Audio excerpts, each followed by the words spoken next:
Everyone, আজকে চলে এসেছি আমাদের ছোট্ট ব্লগ নিয়ে। ছোট্ট ব্লগটা কেন করছি, কারণ আজকে আমার নতুন সেলফি স্টিক এসেছে। কে দিয়েছে? আমার বরজান আমাকে দিয়েছে। এই দেখো, এটা হচ্ছে আমার বরজান, ঠিক আছে। ও আমাকে সেলফি স্টিকটা কিনে দিয়েছে, সেই জন্য আজকে আমি ভিডিও বানাচ্ছি।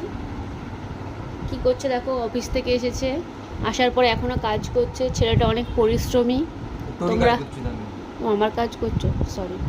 তো তোমরা এর জন্য সবাই প্রে করো যাতে ছেলেটা অনেক বড় হয়, বড় হয়ে তাল গাছের মতো লম্বা হয়ে যায়।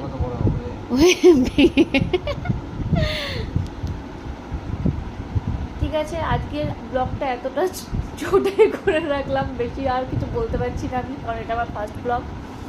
কী বলবো কিছু বুঝতে পারছি না, মাথায় কিছু আসছে না। এই যে আমার বই দেখতে পাচ্ছ, এখানে পড়াশোনা করব আমি। সরি, আমি পড়াশোনা করব, মানে আমার স্টুডেন্টদের জন্য নোটস বানাবো। প্রচুর স্টুডেন্টস আছে আমার, কালকে একজনের পড়াতে যাবো সিবিএসসি বোর্ডে, তো ওর জন্য একটু নোটস বানাচ্ছিলাম। ওর তো সামনে বোর্ড এক্সাম। তো আর কি বলবো, আর কিছু বুঝতে পারছি না আমি। তুমি কিছু বলবে? কিছু বলবে না?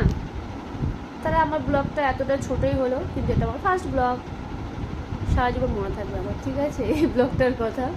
চলো টাটা, কালকে আবার আমাদের স্কুল আছে, ওর অফিস আছে, বেশি রাত জাগা যাবে না। এখন আমরা ডিনার করব। কি করেছিলাম ডিনারে আজকে যেন? চিকেন না, আজকে আমরা ডিনারে আমি রান্না করেছি আজকে এগ কারি আর রুটি আছে। এটাই হচ্ছে আমাদের ডিনার হবে। চলো আমরা খাওয়া দাওয়া করে নিই, নিয়ে ঘুমিয়ে পড়ি, কারণ কালকে সকাল সকাল উঠতে হবে। তো আজকে ব্লগটা এই পর্যন্ত, টাটা।